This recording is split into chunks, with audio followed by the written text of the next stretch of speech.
So I saw the Lilo and Stitch remake and it was mid. I mean, it was definitely a movie. Well, what'd you expect? Just another Disney remake. Now look, I didn't go in this film with high expectations because so far Disney proves that they can't make a legit good Disney remake except for like maybe one or two to save their lives. This was definitely better than Aladdin, but much worse than the Jungle Book remake.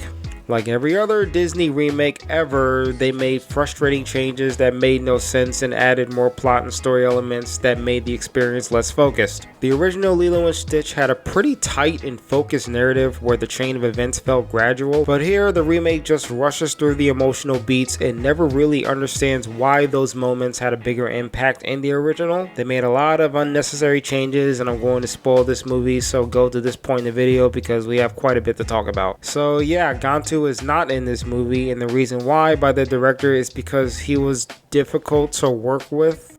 There's no Gantu. Tell me why? What happened? You know, you're not the first person. Just difficult to work with. Gantu is one of those things that, you know, it just didn't work so well in live action. We explored it a bit, but ultimately we had to make the decision. And also, I do stand by the decision because I feel like a lot of the things that in trying to ground these characters more and tell a story with a little more emotional depth, especially between the sisters, I feel like you have to free up real estate to allow that breathing room to do those things.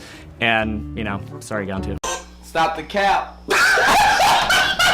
Okay, so you just admitted that you're too lazy to add them. Just say that, be honest. So you wanted a more grounded version of the original film, but you have a bunch of CGI aliens running around, and adding one more CGI alien to the film would have been too much. I mean, that makes sense. $100 million budget, and adding one of the most important characters to the original story was too much to ask for. Got it. And considering how bad the CGI looks in this movie anyway, it's clear that a fair portion of this movie went into marketing the crap out of this movie. Driving a cart. Uh-oh, watch out for the goal! Oh! Oh, that thing is indestructible! And speaking of questionable choices and changes, Zach Galifianakis sucks ass at voicing Jumba. David Odin Stiers is dead, I get it, but Galifianakis is so painfully miscasted here that he sounds like a basement-dwelling nerd that lives with his grandma still. And if you're wondering who's replacing Gantu, yeah, it's Jumba. They took a character that had a developing relationship from a mad scientist that created Stitch as a weapon to a caring father figure and just flat out made him a villain all the way through. Sure, yeah, good idea. Very cool. It's not like Jumba had a redemptive character arc or anything in the original film. All the charisma and likability of this character was stripped away to make him a one-dimensional bad guy. And why does he have fur? He looks disgusting. Just look at that design. It's gross. Billy Magnuson, whatever, fared a little better as Pleakley, but like Jumba, it's just a lackluster version. In the original, he also had notable qualities that made him funny and likable, and they reduced it because people started saying that Pleakley had hints of being gay or whatever, and Disney made him less entertaining now. And if you don't think that most of the film's budget went to marketing this movie to death, both Galifianakis and Magnuson, whatever his name is, have disguises that make them human, and they're human for like 85% of the movie. So them trying to blend into humans poorly like in the original was no longer funny or enjoyable because now it's just both actors trying to compensate for their lack of being entertaining in their alien CGI iterations. And as expected, I didn't laugh once. I was actually very annoyed. Chris Sanders was good as Stitch because, I mean, let's be real, who else is going to play him? It's like trying to replace J.K. Simmons from the Spider-Man trilogy. He's the only one that can pull off the voice, and at 60, it is impressive, I'll admit.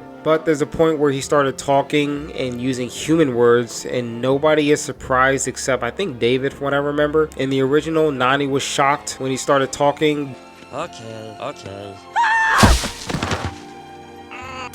But here, Lilo and her think nothing of it. Sydney Agudong actually did a really good job, and I could see her in a much better version of this movie. She felt like the only one that was actually trying, but she was buried under crap material to work with. The actor that played David sucked. David was just reduced to a comic relief character that sits in the fucking background, and I have no idea why they went this direction with him. And his line delivery of one of my favorite lines in the original was awful. Oh, you sure it's a dog? You sure that's a dog? Like, are you kidding me? Like, seriously.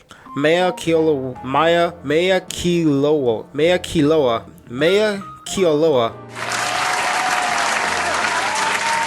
was decent at times, and other times she was fucking robotic. When Stitch was laying on the ground unconscious at the end, she just fucking stares at him like he's some sort of complicated crossword puzzle. She definitely lacked the emotion, charm, and energy of the original Lilo, and I'm kind of disappointed and confused that people think that she did a legitimately good job. Oh god, Cobra Bubbles is now an FBI agent hunting down Stitch instead of the social worker that he was in the original, because now they have a female social worker. For some reason, I don't know why they chose this route either. It makes things all the more cumbersome character wise, like the new social worker character literally has no bearing over the story. I kind of looked up why they changed Cobra Bubbles in his character, and the reason why doesn't make much sense. The Dean Fletcher camp, I don't know, sometimes I think he just kind of throws explanations in ways that don't make sense.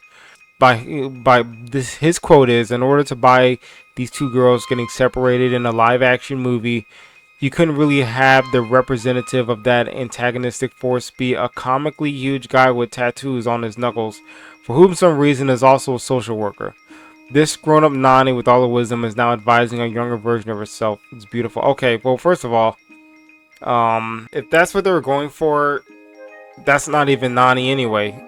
So that's thrown out the window. If that's a metaphor, I kind of get that, but you know, it's like it's not the same character anyway. And anybody who has never seen Lilo and Stitch, the original, won't catch that. So I don't know who is that for. Like, you know, people who saw the original. Not everybody was born, you know, in the 90s to see it. But what really kind of annoys me about, you know, Dean Camp's explanation for why they changed Cobra Bubbles is because, for one, the actor that they got to play him is not even big and muscular. I don't think anybody's asking for a comically muscular version of him in a live action, version of the movie. So I just don't really understand what he was trying to say. Like, you can literally have just, you know, Courtney, whatever his last name, just play him. That's it. Nobody's asking for anything more than that. So that's a really weird excuse. Like, I mean, they did a live action play, for God's sakes.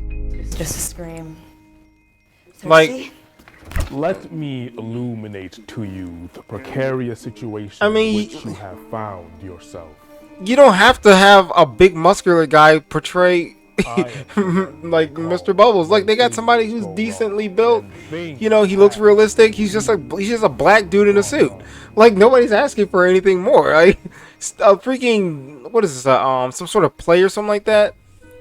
Like, it's a studio project and they got that right. Like, what the heck? Like, look at this. This looks great.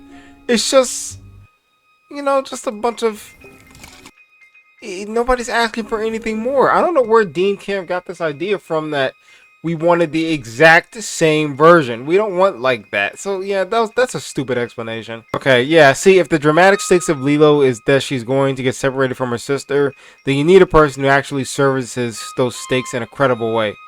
You can get away with being Cobra Bubbles in an animated film, but a 6'5" huge dude with Cobra tattoos on his knuckles. Why does he reiterate his point like this? I don't think you can get away with that.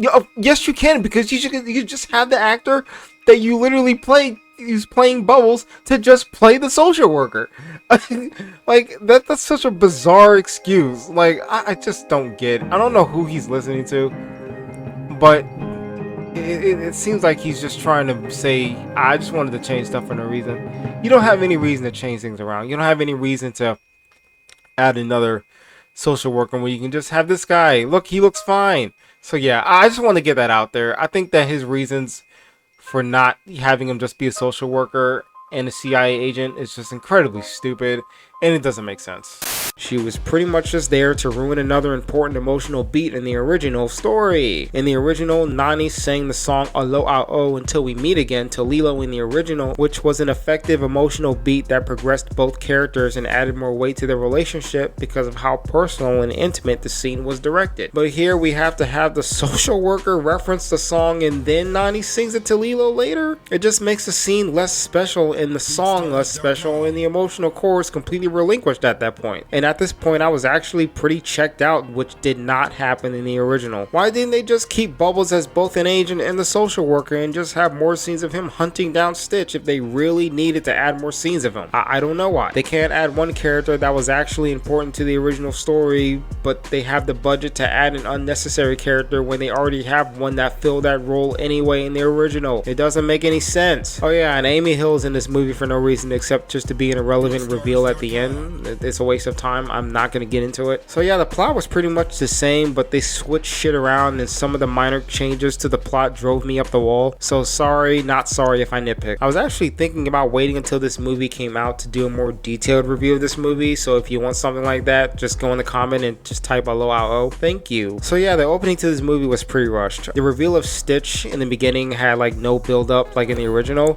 They just have him appear within the first 5 seconds of the movie and it all felt super jarring. Stitch escapes, but they give him no guns because Disney thought that would make him violent or something, which he was already. I mean, that pissed me off. So the Grand Councilwoman learns where Stitch is, which is on Earth, and Jumba is conveniently there on the deck for no fucking reason instead of the prison. I mean, you mean to tell me that during the time that Stitch was locked in the room with 2 guns between them, and then he escapes, and Jumba was still being escorted to a prison cell? I mean, they locked him up no problem in the original, but here he's just walking on the deck right behind the Councilwoman for no reason except for the plot. And when he asked later what planet he's on, he was already right there listening the whole time. I mean, was he not right there when he heard all this? Like, what the heck is he asking for? So yeah, that was dumb. And this opening was really what solidified how Disney does their remakes. They spend more time giving us less information or spend less time making sense out of the information that already pre-existed the remake. And all of this is because they're checking items off a list without understanding the elements in between those checkboxes. I mean, the Aladdin remake was over 2 hours long and they wasted so much time. Same with the Lion King remake. And here they don't spend enough time with the important stuff and spend more time wasting the audience's time. The relationship between Lilo and Nani is lackluster on an emotional level. Their relationship seems more like it's played for laughs rather than intimate moments. It all feels super rushed. The original movie was only 85 minutes long, and yet they had time for breathing room for Nani and Lilo's relationship to grow and have focus. But here they just scramble and rush through all the important stuff because the movie needs to happen, I guess. There's a part where Nani becomes a massive bitch for no reason because they lost their parents. She tells Lilo that they were left behind. The line still stuck with me because it made me wonder why they would have a character say something that was so selfish. Their parents were not responsible for the circumstances that caused their death, but they have Nani say something so selfish and self-centered and inconsiderate, and it never comes up again. Lilo and Nani never bring it up, so I really hated this character after that. The Hawaiian roller coaster ride song has been changed from a breathing moment of release for the main characters after struggling to reach their goals to just another plot point. Nani's looking for a job, so the song is forced in there because she's surfing and trying to get a job teaching surfing. It feels so throwaway and tacked on that I forgot about it like shortly after. And yes, David is just sitting in the background instead of participating in the surfing, instead of being the emotional support he was for Lilo and Nani in the original, initiating surfing to help them feel better about themselves and better about their struggles. Nope, he's just sitting there in the background doing nothing. I'm serious, guys. This is real.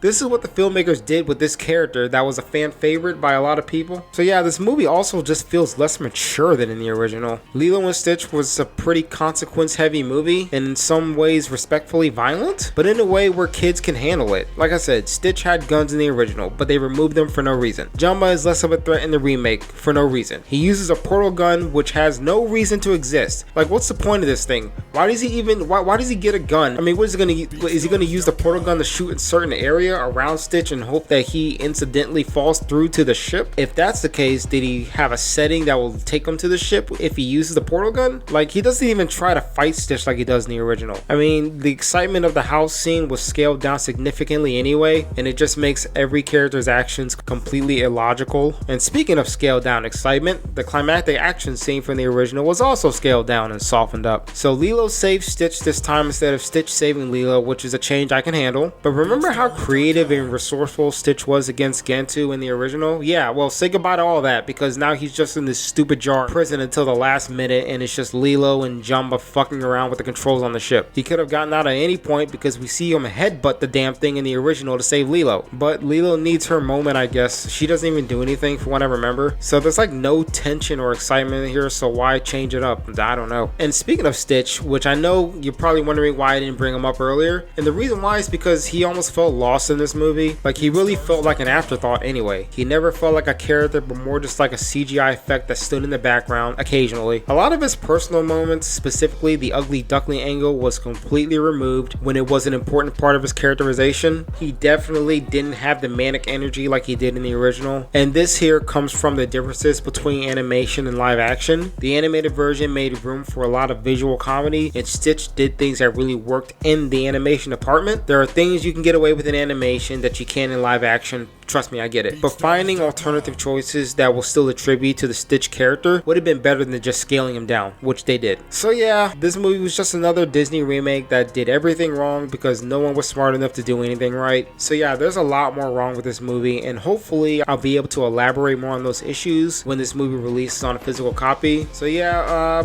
2 stars. Not bad, but it was never really good either. Still problematic in numerous ways. I wasn't really bored though, but I was definitely unsatisfied as usual with these Disney remakes. So yeah, see it if you want, but if you like it more than I do, please get in the comments and tell me why. Okay, that's it. Bye.